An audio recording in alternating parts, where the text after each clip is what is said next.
Breaking tonight, the White House says it's looking into the release of Ronald Exantus.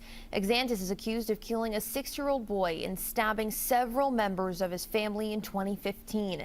His early release from prison has sparked a response from White House Press Secretary Karoline Leavitt. She says the White House is now looking into it. Investigators say in 2015, Exantus entered the Tipton home through an unlocked door, killing Logan Tipton and hurting his dad and 2 of his sisters. WKYT's Maggie Rickerby spoke with the family tonight and Ronald Exantus' lawyer. It's our top story at 11.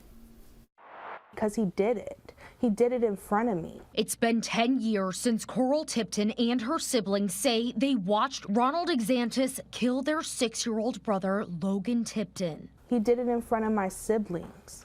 And being an older sister who has the obligation anyway to protect her younger siblings, it's just, he ruined, he messed us up. Exantus was found not guilty by reason of insanity of Logan's murder. He was found guilty but mentally ill of 3 counts of assault for stabbing Logan's sisters and their father. Now, Exantus has been released from prison on mandatory re-entry supervision. His early release has garnered national attention, including from White House Press Secretary Karoline Leavitt. On X, she said the White House is looking into Exantus' release. Leavitt wrote, quote, "It's wholly unacceptable for a child killer to walk free after just several years in prison."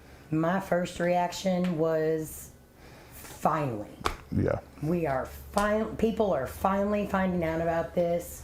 You know, 10 years ago, we tried to get the word out, but social media was not what it is now. The Tipton family is continuing to fight for justice. Since Exantus' release, they tell me they've heard from lawmakers here in Frankfort. There needs to be something put in place that if people are violent and they say they're insane and they are deemed insane, then there has got to be a place for these people. They cannot be out walking amongst us. The family is efforting legislation they call Logan's Law. My brother will never be forgotten. Exantus' former attorney, Bridget Hoffler, says Exantus called her after he was released. Hoffler says she was initially shocked he was let out early because it was such a contentious case, but it didn't really surprise me. If anybody deserved to get out early, it was Ron. He had accomplished so much while he was in prison. Hoffler says Exantus suffered from late-onset schizophrenia and became a mental health advocate in prison. The horrible thing about this is, you know, Ron did not intend to do any of this, and Ron was insane when it happened, but yet Logan is still dead,